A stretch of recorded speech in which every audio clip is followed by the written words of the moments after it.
E aí, tudo certo? Eu sou Natan Sayun e esse é o R-Final Podcast. A gente começa o R-Final de hoje muito bem acompanhado, já que é a corrida número 600 da Stock Car. Eu tenho que fazer aqui a minha rodada de apostas com dois super convidados. Thiago Faiani, repórter da TV Bandeirantes, mais conhecida como Band, e o Fernando Giulianelli, CEO da Vicar, que é a empresa que organiza a Stock Car. Vamos começar com você, Fernando, que você é o dono da festa. O César Ramos está largando na pole, vai vencer a primeira corrida, e quem vence a segunda? Primeiro, prazer te receber aqui mais uma vez na Stock. É difícil, né? Eu não posso torcer para ninguém, porque tem uma frase que fala que quem torce, distorce. Então, como palpite jornalístico. Não, eu acho que ele tá num final de semana muito sólido, fez um tempo bem rápido e já vem mostrando essa consistência. Então não é que é uma zebra aparecendo. Então acho que tudo indica que sim, tudo indica que ele vai andar muito bem. E os favoritos do título vão andar quem? Assim, entre Serrinha, Thiago e Casagrande. Você tá me colocando essa justa, hein? Eu tenho uma coisa, e pior que os caras são grandes. Eu sou grande e os caras também são. Olha, eu acho que o Thiago Camilo tá fazendo uma campanha muito, muito boa, mas Daniel Serra sempre tá lá com muita estratégia, sempre com muita consistência, assim como o Casagrande. Então eu acho que a gente provavelmente chega no dia 17 de dezembro, na última etapa do ano, com 3 ou 4 postulantes ao título, como nos últimos anos a gente praticamente chegou com esses números de possíveis campeões. Então a Stock é sempre emoção, né? A gente não tem aquele negócio que você já sabe o que vai acontecer. Então, mas assim, eu acho que o Thiago está fazendo uma campanha muito sólida e de uma certa forma esse título está batendo na porta dele faz tempo e ele também batendo na porta desse título. Que isso, o anel externo também tudo pode acontecer, né? Porque o pessoal vai embutido um atrás do outro. Isso, é uma característica muito individual do anel externo, porque principalmente na corrida, como tem a história toda do vácuo e poucas variáveis de curva, então a corrida sempre é muito pegada. Isso aí, valeu demais. Thiago Faiani, sua vez. Quem merece ter o nome ali gravado na história como vencedor da corrida número 600? Cara, eu detesto dar palpite e sou péssimo também em palpites. Porém, para não ficar em cima do muro, vamos... Eu apostaria no Casagrande, porque o César foi o único que entrou na casa dos 49 segundos, mas o desempenho do Casagrande nos treinos livres também chamou a atenção. Então, para ficar aqui um Giulianelli versus Faiani, então ele diz César Ramos, eu digo Casagrande. Vamos lá, gente. Então, quem tá certo a gente vai ver amanhã, mas vocês podem aí chamar a atenção do nosso editor e pedir uma música. Weirdly é o nome dele. Uma música? Pra gente abrir o programa. Tem que ser aquela famosa de Goiânia. Eu tava ouvindo esses dias, mas esqueci o nome dela. Peraí que eu vou abrir aqui. Rumo a Goiânia. Rumo a Goiânia, essa é a mesma. Tem que ser, né, Juliana? Tem que ser essa, né, pô? Que isso? Eu sempre falo pra tocar. Hoje é dia de estocar, né? Vamos colocar. O cara, o patrão pediu, a gente põe. O editor, põe aqui pra gente. É dia de estocar.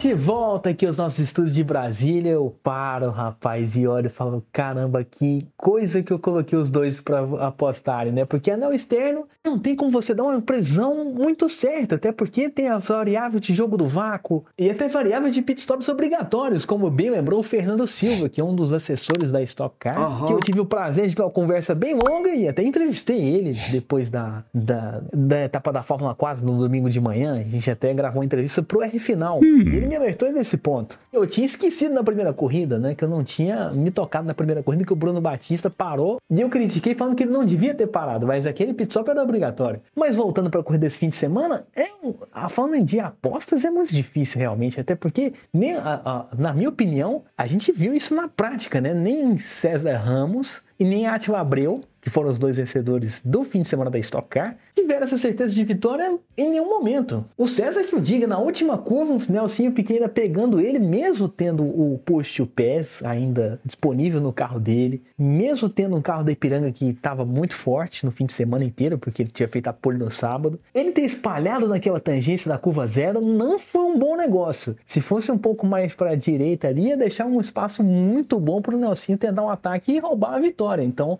acabou sendo o lugar certo na hora certa, né? Assim como o Atila Abreu, a gente teve aquele acidente no final lá do Ricardo, do Gabriel Casagrande, do Nelsinho Piquet, que pegou também o Felipe Massa e o Cacá Bueno. O Atila estava liderando, mas aquele último jogo de pitstops que se tivesse, ia bagunçar toda a corrida, totalmente. Então o Atila Abreu naquele acidente ele foi muito privilegiado por a corrida ter terminado de bandeira vermelha. E falando sobre pilotos prejudicados, eu não vou colocar aqui que o Casagrande foi o mais prejudicado por causa do acidente. Eu vou falar que ele foi o culpado, porque não dá para entender aquela mexida para a direita que ele teve com o Nelsinho Piquet no meio da reta. Tinha um espacinho entre o carro do Felipe Batista que dava tranquilamente para os três fazerem um trio wide, mas não sei como o Gabriel Casagrande começou a guinar para a direita. Então, para mim, ele foi o grande culpado daquilo. Aquele primeiro toque no Nelsinho Piquet deu para entender, né? Aquele toque na curva 0, que é o tipo da manobra de hard racing, ou seja, aquele tipo de manobra de duelos de corrida com todo mundo junto, pelotão compacto no anel externo, tinham 6 pilotos juntos brigando por posição, é claro que alguém ia tocar em alguém. E naquele caso foi o Gabriel Casagrande tocando um pouquinho na traseira do Nelsinho Piquet, mas aquela mexida para a direita não deu não sei o que aconteceu ali, a gente teria que ver com o próprio Casagrande depois o que foi. Dos males o menor, ele é vice-líder da temporada ainda, com o Daniel Serra liderando, 179 contra 171 pontos, mas para um cara que foi campeão da Stock Car lá em 2021 e tá na briga desse ano, é uma metida meio estranha, não sei, realmente não vou dizer que foi incompetente, que não pareceu intencional, que ele virou, que se fosse intencional para mim ele teria virado de uma vez e batido no Nelsinho, mas foi estranho essa guinadinha. Mas para mim o maior prejudicado do dia foi o Thiago Camilo, o cara era líder do campeonato até começar a rodada dupla e agora tá num terceiro lugar empatado com o Ricardo Zonta, os dois com 168 pontos, mas eu vou dizer que o Thiago é o quarto lugar moral, porque não conseguiu terminar nenhuma das duas corridas, não conseguiu manter a liderança do campeonato. Claro, a tarefa dele não estava fácil, teve o lastro aí que a Stock Car impôs no carro dele, mas ele escapar da pista sozinho, para mim foi um erro, eu acho que ele entrou na curva errada e acabou espalhando. E aquele acidente lá na primeira volta da corrida 2, não fizeram a vida dele fácil, né? Ali não foi culpa do lastro, aqui lá foi culpa da circunstância, uma dele e outra do fuzuê que teve na largada, né? Para mim o que mais prejudicou realmente foi a fumaça do Matias Rossi, porque a gente soma uma fumaça branca no meio de uma largada com vários carros compactos ali numa reta de alta velocidade, a chance de dar ruim era grande, e deu. O Thiago foi tocado ali, se não me engano, pelo Júlio Campos. Fim de prova aí pra ele que tinha um peso, literalmente, dos dois lados, né? O peso do lastro e o peso mental de liderar um campeonato. A gente conversou um pouco disso no sábado pós-treino e ele já estava preocupado com isso, já estava preocupado com a situação que ele ia encarar. Mas eu não imaginava que a tarefa dele ia ser tão difícil no domingo. Vamos pôr um pouco da conversa que a gente fez lá, ô editor, só pra gente ver o que o Thiago estava passando naquele momento, logo depois da pole position do César Ramos, que é o companheiro de equipe dele, e que ele também estava falando sobre isso. Comigo o Thiago Camilo vai ter uma vida difícil amanhã, vai largar na 6ª posição. Cara, mas anel externo é diferente, né? Tem aquele negócio do push, tem uma reta grande. O que você espera de amanhã? Bom, primeiro feliz pelo trabalho da equipe. Acho que o César concretizou um bom trabalho aqui durante o final de semana fazendo a pole. E a gente sabe, a gente já veio para cá meio que preocupado com esses 30 quilos e tentar tirar o maior proveito disso, né? E o prejuízo disso numa pista como essa é muito grande. Vocês puderam ver aí que a classificação, se eu não me engano, foram todos os carros dentro do mesmo segundo, ou 25 carros dentro de meio segundo. E aí você imagina que esse peso realmente tem uma interferência ainda maior. Mas feliz, comemorar o resultado. Acho que se não tivesse esse peso a gente estaria brigando mais na frente, mas é a regra do jogo, é o peso por estar liderando. Amanhã vamos fazer uma corrida aí pensando na estratégia e sair daqui com essa diferença ampliada. Você falou uma coisa certa aqui pra mim, o peso de quem tá liderando. E assim, esse peso você acha que vai influenciar na corrida de amanhã, assim, psicologicamente e mecanicamente? Mecanicamente mais do que psicologicamente. Psicologicamente acho que eu estou preparado para administrar esse momento, né? Já que não é a primeira vez que eu corro nessa condição de ter o peso. E é isso, né? Literalmente é o peso de estar liderando o campeonato, faz parte do jogo. A gente quer carregar esse peso aí até a última etapa. Vamos ver se a gente consegue sair daqui com uma vantagem ainda maior amanhã. Em relação à chuva? Goiânia tá com um clima meio estranho, né? Acho que pode chover a qualquer momento aí com esse calor que faz aqui, mas pelas nossas previsões durante o período da corrida não deve chover, então deve ser mantido o anel externo. Boa sorte, cara. Valeu, obrigado. Tá aí, Thiago Camilo, e aí fica uma dúvida na minha cabeça, agora que surgiu aqui, na hora que eu tô gravando o podcast, ainda no domingo à noite, 9 e 7 da noite no horário de Brasília aqui, e a dúvida que eu tenho é a próxima etapa do Velopark, porque com esse empate dele com o Zonta, será a distribuição do lastro, se essa regra continuar, quem vai ter um lastro maior, se é ele ou se é o Zonta. Essa informação ainda não tenho no domingo à noite, mas eu gostaria muito que, se alguém tiver aí, quando esse podcast for pro ar no portal High Speed ou no meu Instagram, @natanrfinal, e responde pra mim aqui quem vai estar com lastro maior. Porque essa é uma dúvida que eu tenho aí, com essa pontuação. Mas uma dúvida que eu não tenho é sobre os acidentes da Fórmula 4, rapaz. Vamos começar do começo, né? Álvaro Show e Fefo Barrichello. Lá no sábado à tarde, ali o Álvaro Show foi muito otimista indo por fora. Não foi assim, maluco, mas tentou insistir demais e acabou escapando ali de traseira no carro. Perdeu uma boa chance de alcançar o Vinícius Tessaro. E, para mim, o maior erro do fim de semana foi o do Juan Lopes, porque o Lucas Zucchini não tinha dado tanto espaço para ele tentar alguma coisa naquela curva do S, e ele enfiou o carro mesmo assim, e acabou tendo toque. Com o Juan passando por cima do carro do Lucas. Eu vou falar que foi a culpa do Juan, e vou dar aqui até que o Juan é o novo Dario Franchitti, né? Ele já capotou com aquele carro e passou por cima do carro do Zucchini agora, né? Pra quem não lembra, o Dario Franchitti foi um piloto da Fórmula Indy que bateu feio 2 semanas seguidas lá na categoria nos Estados Unidos. Uma Noval, ele tocou o carro do Dan Welder, acabou decolando, e na segunda corrida, na corrida da semana seguinte, ele acabou atingindo a traseira do Kosuke Matsura, que estava muito mais lento do que ele depois da linha de chegada. Ele cruzou a linha de chegada mais rápido do que o Kosuke e acabou decolando. Mas aí veio a coisa, né? O Juan pode ser o novo Dario Franchitti no sentido, vamos dizer, vencedor, né? Porque mesmo com essas 2 voadas, ele ainda conseguiu ser campeão no final do ano. Fica a expectativa, será que o Juan Lopes vai fazer o mesmo? Vamos esperar, porque nesse momento ele está numa tarefa bem difícil, está em 4º lugar, 43 pontos atrás do Tessaro, então tá numa situação bem difícil e vai precisar de um ano lá, Dario Franchitti, né, para vencer, para continuar disputando o título, vencendo corridas, ainda contando com a sorte, né, como o Dario contou lá em Chicago, quando derrotou o Dixon, quando o neozelandês ficou com falta de gasolina. Então vamos ver o que pode acontecer nessa situação, né? Mas vamos falar aqui de um piloto que tá no top 3, inclusive é vice-líder do campeonato, 23 pontos atrás do Tessaro, e que venceu a corrida no fim de semana, né? Foi a primeira prova do fim de semana. Tô falando do Matheus Comparato aí, um piloto que é a revelação da Fórmula Delta, que tá tentando fazer de tudo pro Tessaro não fugir. E ele contou um pouco desse fim de semana pra gente aí, lá logo depois que acabou a terceira corrida lá na Fórmula 4 Brasil, num domingo de manhã em Goiânia. Vamos ver o que disse o Matheus Comparato. Para fazer a nossa parte aqui da Fórmula 4, vamos falar com o vice-líder da temporada, o Matheus Comparato, que tentou chegar no Tessaro, mas conseguiu até uma vitória, mas no final não foi tão bem quanto você imaginava, né, Matheus? Bom dia, pessoal. Bom, a gente chegou aqui como vice-líder, a gente, claro, queria encurtar um pouco os pontos, a gente estava a 8 pontos dele. Acabamos que na primeira corrida a gente cometeu um erro, chegou em 8º, aí para minimizar um pouco do erro, a gente optou por largar com 2 pneus zeros na segunda corrida, que a gente largava na pole pela inversão de grid, para dar uma minimizada no prejuízo e ganhar a corrida, foi o que a gente fez, a gente ganhou a corrida. Aí hoje a gente largava de 6º, deu uma sorte ali que o Luan se enroscou com o Zucchini, e aí a gente conseguiu ultrapassar, que eles estavam mais rápidos que a gente. Mas acho que, né, campeonato contra sorte, dedicação e trabalho, acho que a gente está tendo bastante de um pouco de tudo.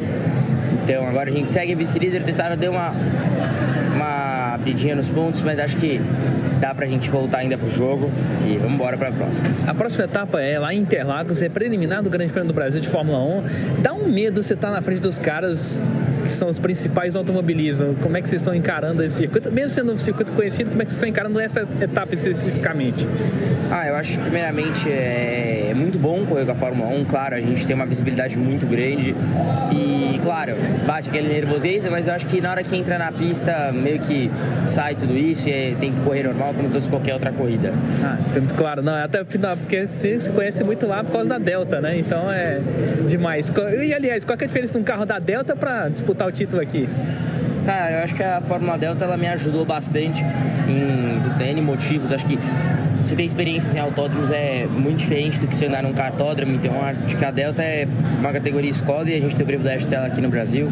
E acho que antes da Fórmula 4 indico todo mundo que for correr a Fórmula 4, correr a Fórmula Delta, que eu acho que foi fundamental para o ano que a gente está tendo aqui. Eu queria perguntar por causa da técnica. A técnica, você acha que o carro da Fórmula 4 traseira é demais, mais do que a Delta? Eu acho que é difícil definir o carro por esse motivo. Claro, o carro da Fórmula 4 é um carro muito mais tecnológico, um carro mais... que você precisa trabalhar mais e, querendo ou não, aqui a gente pode mexer no setup. Lá na Delta é bem compacto, assim, o negócio do setup é mexer em asa traseira, dianteira e libra, só isso que você pode mexer. Então acaba que você fica um pouco limitado, mas eu acho que com certeza é uma base fundamental para seguir uma Fórmula 4. Sem dúvida, não. Já começa e aprende um pouco mais da potência. Valeu, obrigado, hein? Obrigado a você. Tamo junto. Tamo junto.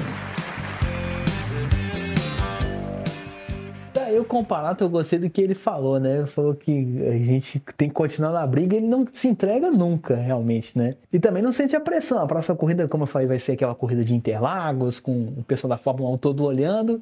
E a expressão dele, pelo menos na voz dele, parece muito tranquila. O que ele pode fazer, né? O pessoal da Delta é acostumado a andar em Interlagos. Todas as etapas são lá, então eu acho que com essa vantagem de estar, vamos dizer, entre aspas, em casa, eu acho que o Tessaro e ele vão fazer uma grande disputa. Aquele duelo que a gente estava esperando que acontecesse aqui em Goiânia, acho que vai acontecer nessa etapa de Interlagos, com os dois sabendo um pouco mais do terreno e o Comparato aí correndo com condições iguais à do Tessaro. Mas falando sobre pilotagem do carro, é até interessante, né? Porque vamos puxar para o último segmento que eu vou participar desse programa, que é falar da HB20, né? Porque é um duelo muito interessante que a gente teve aí, do pessoal que corre também a Turismo Nacional contra o pessoal que é consagrado na HB20, né? A gente lembra que na corrida 1 quem venceu foi o Hernani Kuhn, que é um piloto muito conhecido na Turismo Nacional. E na corrida 2 quem venceu foi o Roberto Catucci, aí grande piloto já consagrado da HB20. Então esse duelo desses dois grupos na geral da HB20 tem sido muito bom. Eu tenho gostado bastante, tanto que na primeira corrida a gente teve a dobradinha no pessoal da Turismo Nacional, né? Que foi Hernani Kuhn e Léo Rufino. Na categoria Elite, quem tinha feito a pole na primeira corrida era Augusto de Freitas, que é um cara que corre de tudo, não só HB20, mas como também Turismo Nacional e Copa Joy. Você cansa de ver o cara correndo ao longo do ano, né? Não conseguiu a vitória, infelizmente, mas na hora que ele conseguiu aquela pole, logo depois de ter conquistado aquele resultado, eu fui falar com ele sobre essa diferença de pilotar os dois carros, inclusive estava com o filho no colo, e falando sobre o futuro do filho também. Ô editor, põe pra gente aí, por favor. Pessoal, aqui comigo um piloto mais versátil que eu conheço, que eu já vi correr, o Augusto de Freitas, corre de tudo, Turismo Nacional, Copa Joy, e agora tá mandando ver na HB20. É um tipo de carro que você curtiu pilotar, Augusto, agora com essa pole position? Na verdade, assim, comecei na HB20, né, então tem um grande professor lá, o Fabiano Cardoso, a gente começou lá, né, então assim, lá atrás, o ano passado, e agora a gente está realmente evoluindo. E nesse supletivo, né, que eu digo, né, que eu estou fazendo esse ano, que é correr em 5 categorias: brasileiro de 1.4, gaúcho, Joy, como você falou, turismo 2.0 e aqui na HB20. É um trabalho que eu estou fazendo, sim, acho que meu aprimoramento, e é isso que eu procuro me aperfeiçoar para daqui a pouco, ó, poder direcionar para esse menino aqui, ó. Tô com o Bernardo no colo, com 4 anos, e eu acho que essa é a bagagem que eu quero ter para levar para ele. Oh, que legal, rapaz. E você quer que ele seja piloto de quê? Cara, ele vai decidir, né? Obviamente o sonho do pai é que ele seja, mas o que ele vai ser, e se ele vai ser, é ele que vai decidir. E para agora à tarde, a expectativa é boa? É boa, tá duro, assim, no sentido que tem uns caras fortes na Super ali, né? O Enzo, o Thiago, então assim, a gente não pode vacilar. A última velocidade eu vacilei, eu rodei sozinho em primeiro, e aí no fim, então, acabei tomando um pênalti. Então não quero mais que isso aconteça, então é concentrar pra corrida agora à tarde. Então tá bom. Curva 1, então tá fechado pra manter a linha de dentro. Vai, tem que ser, não pode. Se o cara quiser passar, vai ter que passar por fora, né? E aí se passar, eu também bato palmas, como diz o Luke. É isso aí. Valeu, Augusto. Tamo junto, hein? Obrigado.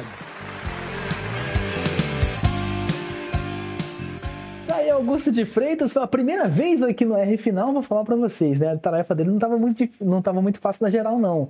Porque o pessoal da Elite estava largando muito atrás. O Augusto, que fez a pole, estava largando da 24ª posição. São 39 carros inscritos. 38, perdão. Então, assim, ganhar na geral estava uma tarefa complicadíssima. Assim como a Taline Chikoski. Caramba, ela é piloto da categoria Elite. Estava super feliz em estar conquistando a primeira pole. Falou também com a gente depois que o momento tinha acabado de acontecer e até explicou um pouco sobre as diferenças de pilotar em Goiânia, sobre segurar na zebra ou não, com aquele carro da HB20. E não conseguiu a vitória, a concorrência era muito pesada, tanto que quem estava ali era outro piloto muito versátil, que era o Pedro Burger. Acabou chegando ali 2 posições na frente dela no resultado final da corrida do sábado. Ela foi 9º e o Pedro foi 7º. E ali você vê como é que o pessoal sofre com esse duelo roda com roda, né? É muito difícil. E com a pilotagem do carro também, né? Eu falei que ela deu entrevista pra gente contando muitos detalhes. Eu quero colocar essa entrevista logo antes de terminar o programa. Põe aí pra gente, editor, por favor. Pessoal, estou aqui com a Taline Chikoski, pela primeira vez pole position na Copa Shell HB20 na categoria Elite. Ô Taline, a gente está gravando isso logo depois da pole position, você ainda está muito emocionada. Conta pra gente como é que é essa emoção e como é que foi dentro do carro aquela volta. Oi, é um prazer estar aqui com vocês. Ainda estou realmente muito emocionada. Acabamos de terminar o nosso treino classificatório e nos treinos a gente estava bem competitivo. Esse ano ainda a gente bateu muito na trave, perto de conquistar uma pole position, então estava com toda aquela ansiedade, né, de vir mostrar o nosso potencial e deu certo. Aqui em Goiânia deu certo, fizemos a pole, agora é alinhar e com certeza a gente vai sair muito confiante para nossa corrida e quem sabe eu conquistar o meu primeiro lugar na Copa Shell Hyundai HB20. Que isso, não, a gente torce por isso. E assim, a gente sabe que em Goiânia, né, falando da linguagem mais técnica, vocês atacam muitas zebras, principalmente os carros da HB20, eles pegam muito a parte na roda dianteira. Como é que é isso dentro do carro? Como é que vocês sobem? Tentam evitar pegar menos para o carro subir menos na zebra e vocês não perderem tempo. A gente tem que aproveitar todo o espaço de pista, né? Goiânia é uma pista de alta, tem algumas curvas técnicas, mas o HB20, ele é um carro muito semelhante com o nosso carro de rua. Claro que tem toda uma preparação para ter um pouco mais de potência, toda a preparação, questão de segurança também interna do carro. Mas assim, tração dianteira, a gente tem que tentar se posicionar muito bem na saída de curva para que a gente consiga sair o máximo com o volante reto possível, para realmente o motor crescer. E aí é nisso que a gente vem buscando esses milésimos de segundo para conseguir um resultado como o de hoje. E então deu certo. A gente aproveita, usa e abusa das zebras e o carro é todo preparado para isso. A gente consegue aí atingir a melhor performance do HB20. Então tá bom. Na reta também dá, né? Na hora que entra na reta, vocês tentam puxar toda a potência na última curva, né? Com certeza. A gente até prende a respiração para ver se vem ali um pouquinho mais, porque realmente a gente vem extraindo o máximo do carro e isso é muito legal. Vocês podem, quem acompanha, quem ainda não conhece, deixa o convite aqui para vocês acompanharem a Copa Shell Hyundai HB20.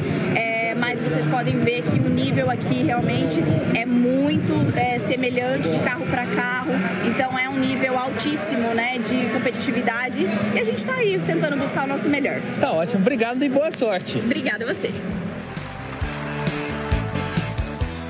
Tá aí ela explicando tudo e você vê, né, o R final acompanhando até esse momento de alegria, né, o momento que ela tá muito emocionada, ainda absorvendo toda a adrenalina, na emoção de botar um carro tão difícil quanto o HB20. Tem um trecho da corrida 2 de domingo que ela deu um drift, isso eu vou colocar no meu Instagram ainda, mas você vai ver um drift que ela deu, uma derrapadinha que ela deu no S, e você vê toda a habilidade em segurar um carro daquele. Mesmo com a nova geração, não deixa de ser raiz. Assim como o turismo nacional, a HB20 também tem o seu valor nesse tipo de automobilismo. Falando aqui do Pedro Berger, né? Eu tava demorando, né, pra falar o que ele fez também de ser piloto versátil. Ele pilotou no NASCAR Brasil. Quem lembra muito dele aí, tem acompanhado a temporada da NASCAR Brasil, vê que ele tem se destacado bastante. Assim como o Lucas Mendes, ele também tem se destacado ali no grid na parte dos estreantes da temporada 2023. Se eu não me engano, ele foi pódio até em Interlagos. Essas informações eu vou conferir depois. Mas não hoje, porque a gente tem que falar de uma outra coisa aqui que aconteceu não em Interlagos, mas no Velocitar, que foi a final da Copa Joy. Mas isso não fui eu que fiz, né? Foi meu amigo Ricardo Arcuri. Vamos ouvir o que o Arcuri falou